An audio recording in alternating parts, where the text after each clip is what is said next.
इस वीडियो में एलिसीड के चैप्टर 124 और 125 को एक्सप्लेन किया गया है। तो अगर इसके पहले की वीडियो नहीं देखे हो तो कमेंट बॉक्स में प्लेलिस्ट का लिंक है, जाकर देख सकते हो। चैप्टर शुरू होता है और जीवू ट्रेनिंग कर रहा होता है। केडन बोलता है, रुकना मत, मूव करते रह। अगर तू ऐसी ट्रेनिंग करते रहेगा तभी तू बाकियों से बेस्ट बन पाएगा। गुड, ऐसे ही मूव करते रह। तू क्लोज कॉम्बैट स्किल्स में अच्छा नहीं है, इसीलिए उन पर फोकस कर। जीवू बस अब रुक जा, ऐसा लगता है कि तेरे दोस्त यहाँ आए हैं। हम देखते हैं कि वो सब हंसते हुए अंदर आ जाते हैं। जीवू पूछता, कुछ फनी हुआ है क्या? सुबिन कहती, तुझे विश्वास नहीं होगा, जीसक ने कल गैंगस्योक को प्रोवोक किया था। जीवू पूछता, गैंगस्योक वही है ना जो कि बैकखू में है? सुबिन बोलती, हाँ, जीसक ने उसको कॉल करके बताया कि सूचियोन ने तुम्हें चैलेंज किया और फिर हार गया। गैंगस्योक इकलौता टॉप 4 टीनेजर्स में से है जिसने तुमसे फाइट नहीं करी है।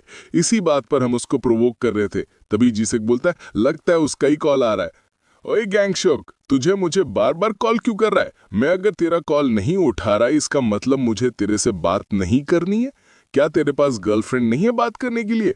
क्या तू मेरे से फाइट करना चाहता है? पहले जाके सुचियोन को डिफीट कर, उसके बाद जीवू को, फिर मेरे से बात करना। इतना बोलकर वो फोन काट देता है और वो दोनों पागलों की तरह हंस रहे थे। सुबिन पूछती, जीवू तुम्हारी टीचर कब आएंगे? जीवू बोलता है, मुझे नहीं पता, उनकी जब मर्जी होती है वो तब आते हैं। क्यों, कुछ हुआ है क्या? सुबिन कहती, मैं जब से तुम्हारी टीचर से मिली हूँ तो उनके बारे में ही सोच रही हूँ। वो काफी ज्यादा हैंडसम है। किसी नाइट्रेट, तुमने भी उनको देखा है ना? वो बिल्कुल मेरे टाइप के हैं। जीवू, क्या तुम्हारी टीचर की कोई गर्लफ्रेंड है? जीवू बोलता है, मुझे इसके बारे में कोई आइडिया नहीं है। वो इन कहता, हमें लंच के लिए जजंगमियोन ऑर्डर कर देना चाहिए। जीसक बोलता है, मुझे पता था तू यही बोलेगा, इसलिए मैंने पहले ही ऑर्डर कर दिया था। सुबिन कहती, तूने मेरे लिए सी फूड ऑर्डर किया है ना? जीसक बोलता है, नहीं, सबके लिए जजंगमियोन ही आएगा, इसलिए शांति से वही खा लेना। ये सुनकर सुबिन उसको मारने लगती है। तभी जीवू गेट खुलकर बोलता है, जीसक, यहाँ गैंगस्योक तुमसे मिलने आया है। ये सुनकर तो वो दोनों हैरान रह जाते हैं। गैंगस्योक बोलता है, साले कमीने, जीसक बाहर आ। जीसक कहता है, कम ऑन यार, तू इतनी दूर मेरे लिए आया है? तुझे बोला था ना परेशान मत कर, पर पहले तो तू ये बता, तुझे इस जगह के बारे में मालूम कैसा चला? क्या तू हमारा पीछा करता है? जीवू पूछता है, सब शांत हो जाओ, वैसे तुम यहाँ आए क्यों हो? गैंगस्योक बोलता है, मैंने सुना कि तुमने सुचियोन के साथ रीमैच करके उसको डिफीट कर दिया। जीवू कहता है, हाँ, ये सच है। गैंगस्योक बोलता है, मैं भी तुम्हारे साथ स्पार करना चाहता हूँ। जीसक कहता है, बकवास मत कर, अगर जीवू से स्पार करना है तो पहले जाके सुचियोन को डिफीट कर।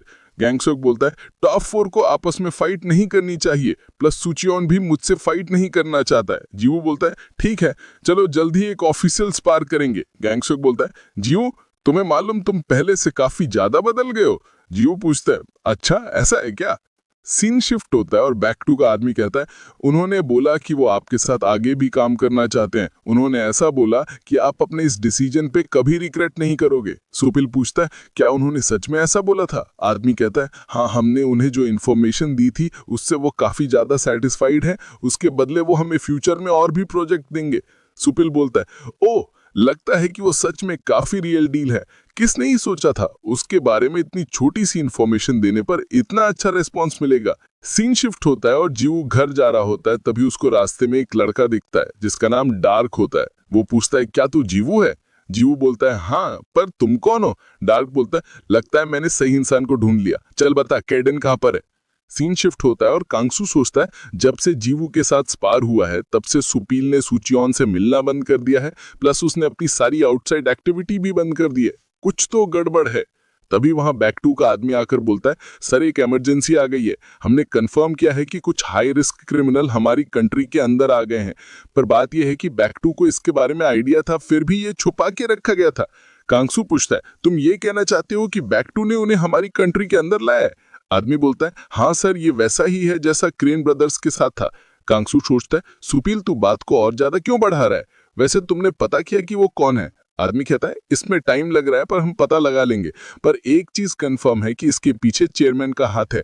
प्लस ज्यादा दिक्कत की बात यह है कि वो क्रिमिनल्स क्रेन ब्रदर्स से भी ज्यादा खतरनाक है। सीन शिफ्ट होता है और जीवू सोचता है, आखिरकार ये कौन है और इसको केडन के बारे में कैसे मालूम है? डार्क बोलता है, चल जल्दी बता, केडन कहाँ पर है? जीवू बोलता है, मुझे नहीं मालूम तुम किस बारे में बात कर रहे हो। डार्क कहता है, मेरे साथ गेम मत खेल, मुझे पता है कि तू केडन का स्टूडेंट है।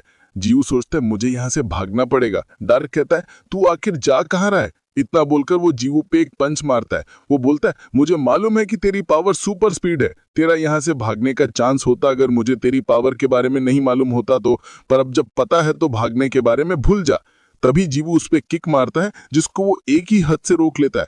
जीवू उस पे अटैक करे जा रहा होता है पर उसको कोई फर्क नहीं पड़ रहा था। जीवू सोचता है, ये कैसे हो सकता है, मेरी पावर इस पे काम नहीं कर रही है, मेरी स्पीड और पावर इसके सामने कुछ भी नहीं है, मैं अपनी एनर्जी को सेव करना अफोर्ड नहीं कर सकता, मुझे इसी में अपना बेस्ट देना होगा। इतना बोलकर जीव पंच मारता है पर फिर भी डार्क उसको एक हाथ से रोक देता है। वो कहता है, तू केडन के स्टूडेंट के नाम पर बस एक डिसअपॉइंटमेंट है। इतना बोलकर वो जीवो का हाथ तोड़ देता है। फिर पूछता है, चल बता केडन कहाँ पर है। जीवो बोलता है, मुझे नहीं मालूम तुम कहाँ पर हो। इतना सुनकर डार्क उस पे पंच मारता है जिससे वो बेहोश हो जाता है और जाते जाते वहां से फाइट के सारे निशान इरेज कर देता है। सीन शिफ्ट होता है और उसका पार्टनर बोलता है, डार्क ये तो केडन के स्टूडेंट है ना, तूने इसको इतनी जल्दी ढूंढ लिया। ऐसा लगता है मैंने जो इन्फॉर्मेशन खरीदी थी वो सच में काम की थी, पर तुम इसे यहाँ पर क्यों लाए हो। डार्क कहता है, अगर ये यहाँ रहेगा तो केडन जरूर आएगा। लड़का बोलता है, पर मैं जिस केडन को जानता हूँ वो अपने स्टूडेंट की वजह से ऐसा नहीं करेगा। डार्क कहता है, हाँ शायद ऐसा भी हो सकता है कि ना आए। लड़का बोलता है, चलो आप जो भी हो, हमें बस केडन हमारे सामने चाहिए, वो अभी इंजर्ड है, हमें उसको रिकवर होने से पहले उसको ढूंढना पड़ेगा। अगर हमने ये चांस मिस कर दिया तो हम दोबारा उसको हंट नहीं कर पाएंगे। सीन शिफ्ट होता है और जीवू सोचता है, केडन अभी तक घर नहीं आया, वो तो बस स्नैक्स लेने बाहर गया था, उसने 20 मिनट से मेरे मैसेज का भी रिप्लाई नहीं किया है। अबे यार, लगता है मुझे ही उसको जाके ढूंढना पड़ेगा। अरे यार, ये तो यहाँ पर भी नहीं, अगर वो लेट होता तो मुझे बता देता, कहीं ये दोबारा किसी मुसीबत में तो नहीं फंस गया। नहीं, ऐसा नहीं हो सकता, इस रास्ते पे कोई फाइट की निशान नहीं है, शायद रास्ते में हमने एक दूसरे को मिस कर दिया होगा। मैं घर चला जाता हूँ। अबे यार, ये तो अभी तक घर नहीं आया, आखिरकार वो गया कहाँ है। सीन शिफ्ट होता है और जीवू सोचता है, ये मैं कहां पर हूं। लड़का बोलता है, ओ लगता है तू होश में आ गया, चल अब मुझे ये बता केडन कहां पर है। जीवू बोलता है, मुझे नहीं मालूम वो कहां पर है। लड़का बोलता है, अच्छा तो तू ऐसा करना चाहता है, सुन बच्चे, मैं एक एक करके तेरी सारी हड्डियां तोड़ दूंगा, उसके बाद तेरे मसल और लिगामेंट्स भी मसल दूंगा। ये सब मैं अपनी एबिलिटी से करूंगा जिससे तुझे और ज्यादा दर्द होगा। ज्यादातर अवेकेंड वंस दर्द की वजह से आधे में ही बता देते हैं। चल देखते हैं कि तू कब तक टिकने वाला है। इसी के साथ ये चैप्टर यहीं पर खत्म होता है। नेक्स्ट चैप्टर अगले वीडियो में, तब तक के लिए बाय बाय।